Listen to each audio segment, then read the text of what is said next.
Well, Sydney's recent wet weather has caused the Warragamba Dam to overflow for the second time this year. A spokesperson for Water New South Wales said the spill will likely reach 30 to 40 gigalitres a day. Reminds me of this prediction, and, you can never play it enough, from Tim Flannery.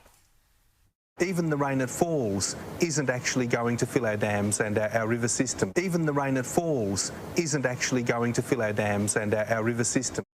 I could just put that on loop all night, to be perfectly honest. Now, funnily enough, Flannery authored a piece with two of his colleagues at Melbourne University this month, in which he described looking into times when Australia had similar levels of CO2 to what's predicted in the future. He wrote, quote, "These studies, which largely involve examining sediments and fossils, reveal a radically different Australia to the one we inhabit.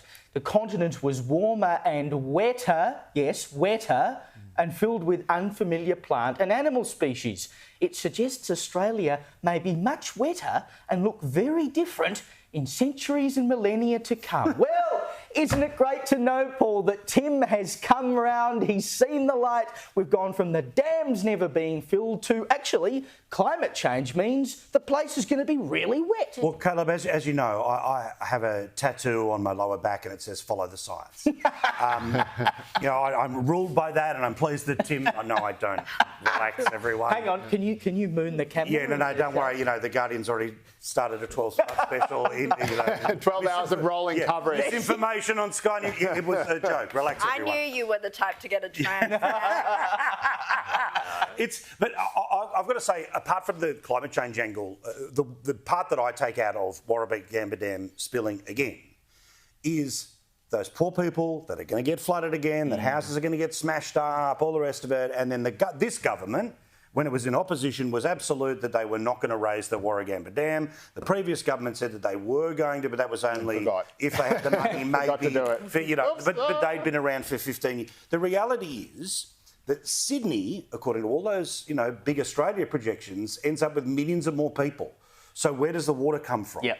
This government turns around and says desalination. Well, desalination costs a lot more money than the ability, in my view, over time to be able to just reinforce this dam. But we saw the choice that was made.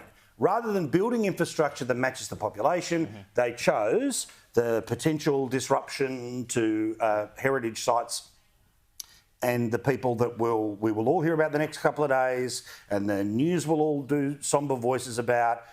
Yet the actual solution to making sure those people don't get flooded again is to build a higher dam. I find the whole thing so maddening, and you would know it very well, Evelyn, being a farmer yourself.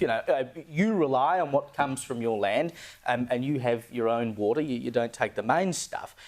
Why, in a country that, for hundreds of years, Dorothea McKellar wrote, 130 years ago about a land of droughts and flooding plains, and we have not built a major dam in this country for more than 3 decades. How dumb are we?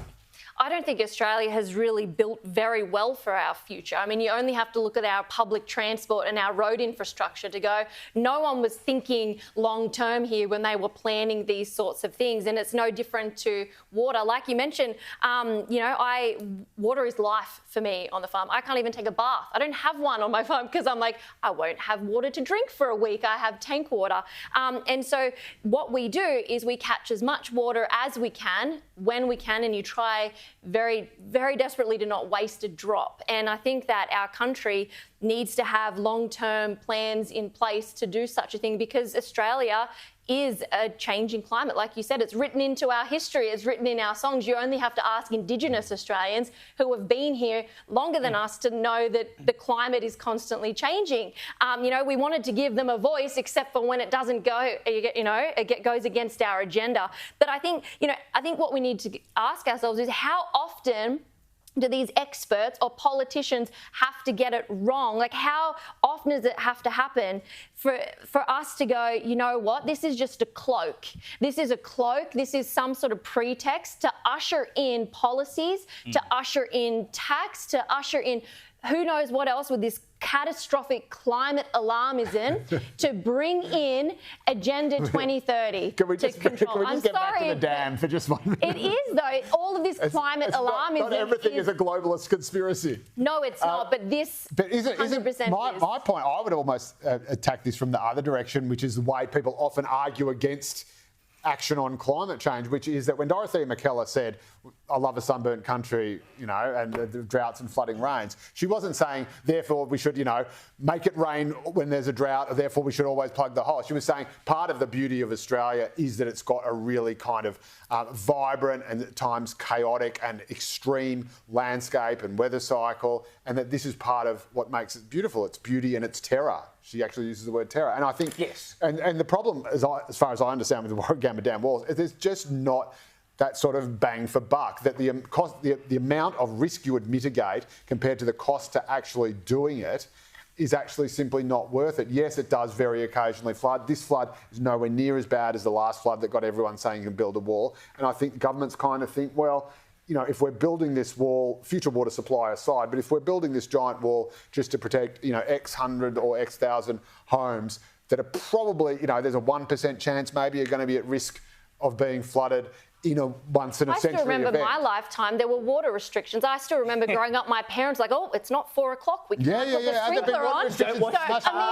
This is a problem. We don't plan for the future because our country is so tumultuous with its climate, and that is normal for us. It's not this climate fearism. Some people would say that, you know, planning for climate change is planning for the future. It's exactly what you're arguing for. The planning we're told to do, Caroline, was from Tim Flannery originally, that we don't need the dams because there's no bloody rain to fall in them. And now he's saying that there's going to be so much rain, we probably need more. Well, I mean, this is the problem with climate alarmism and climate theory. I mean, even when the Bureau of Meteorology can't get the weather right for the next week, and then we're having people make these predictions, which clearly are so out there, but anything that people say, anything you want, any direction you want to take it, you can just apply to it. You can just pull a number out of your head and say, this is what's going to happen next week, and therefore we need this policy approach.